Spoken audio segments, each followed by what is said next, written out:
Il faut respecter tout ce qu'ils disent. Tu m'écoutes, Irène? Oui, je t'écoute. Bonjour. Bonjour.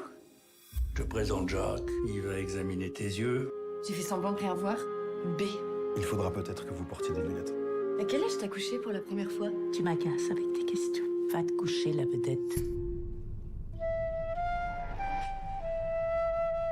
Il va falloir aussi leur donner les vélos. En tout cas, ils ont intérêt à tout nous rendre.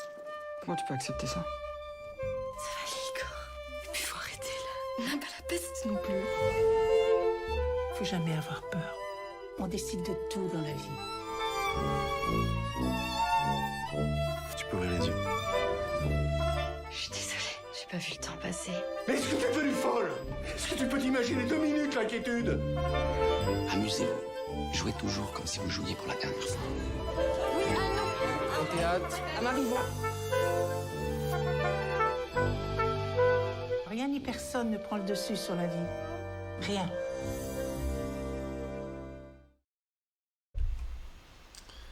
Voilà, un très joli film que nous propose Sandrine Kiberlin sur une famille juive pendant la Seconde Guerre mondiale. Au début du film, on se demande vraiment quand ça peut se passer, parce qu'elle ne s'est pas forcément attachée à avoir un rendu historique le plus juste possible. Et c'est vraiment quand arrive le moment où faut mettre, ça arrive très vite dans le film, la mention juif sur ses papiers d'identité, où on comprend que ça se passe pendant la Seconde Guerre mondiale. En dehors de ça, on n'a pas du tout de vision des militaires, des SS, des drapeaux nazis. Il n'y a pas du tout ça dans le film. Mais malgré tout, on sent cette pression qui s'installe au fur et à mesure du film.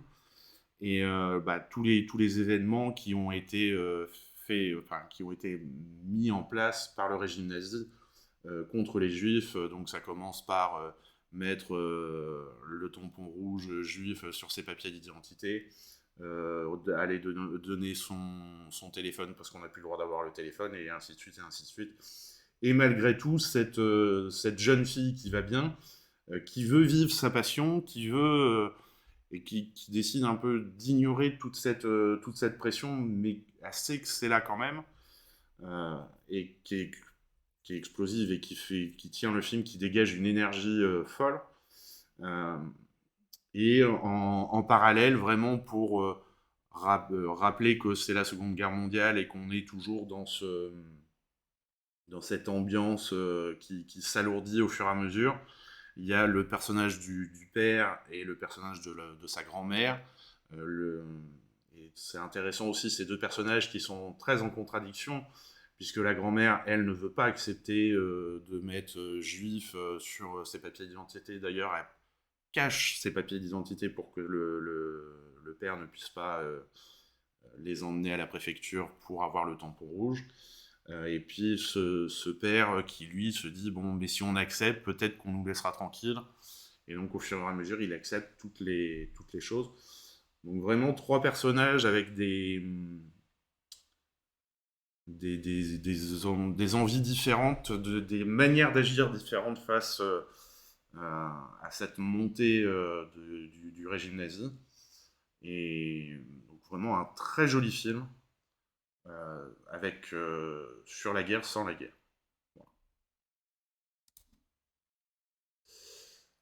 Voilà. Les promesses de Thomas Kruithoff avec Isabelle Huppert, Reda Kateb, film France Inter qui a été présenté au dernier festival de Berlin,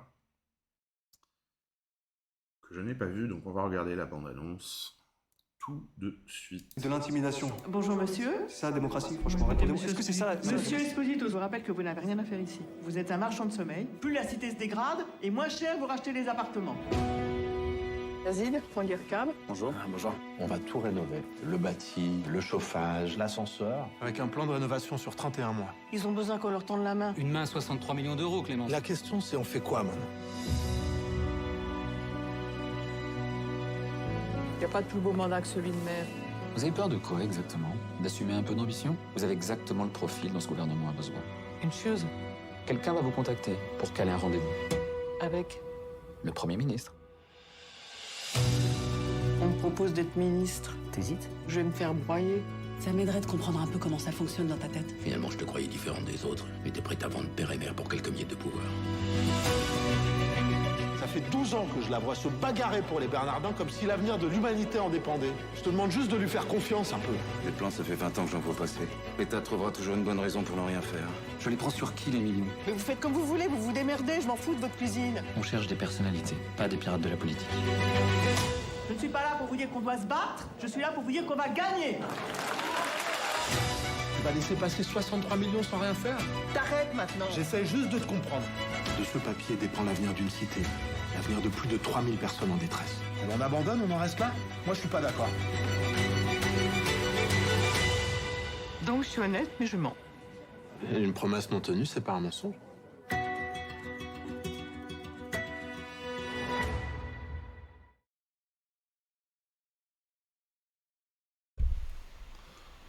Voilà, dans cette période. Alors, c'est pas à Berlin qu'il a été présenté, c'est à Venise. Et en cette période électorale, les promesses électorales, si on les tient pas, c'est pas un mensonge. J'aime bien cette phrase. C'est une promesse non tenue, ce n'est pas un mensonge. Voilà, donc un film qui questionne, on suppose, l'ambition, les moyens de pouvoir faire ce qu'on a promis face à la réalité, comment faire. Voilà, donc ça promet d'être intéressant, je pense. Alors là, on change d'ambiance, on part en Iran, avec Sunless Shadows, dont on va regarder la bande-annonce, elle est assez parlante. On n'aura pas forcément besoin d'en dire beaucoup plus.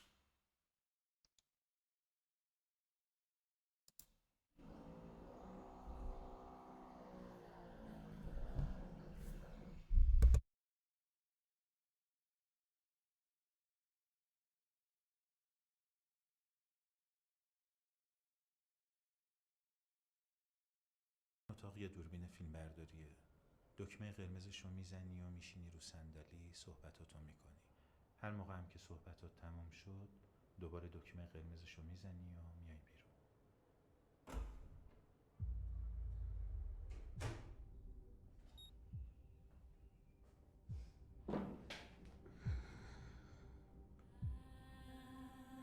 سلام مامان. خواستم امروز برات درد دلمو بگم، چیزایی که حتی نتونستم، ولی نمیدونم، دلم میخواد باز برگردم به عقب.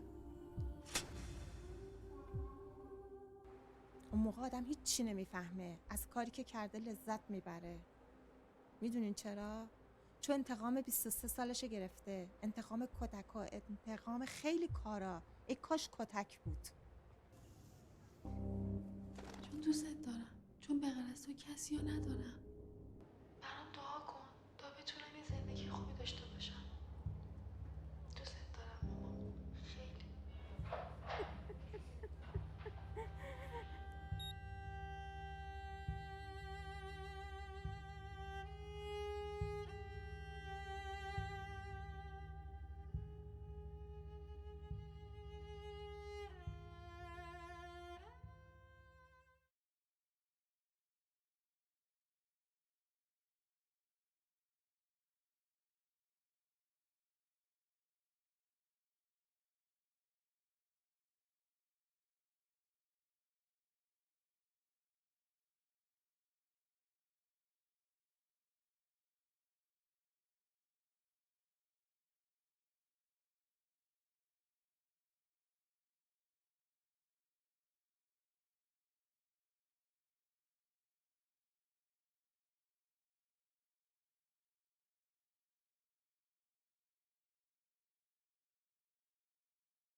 Excusez-moi, j'avais pas remis le micro.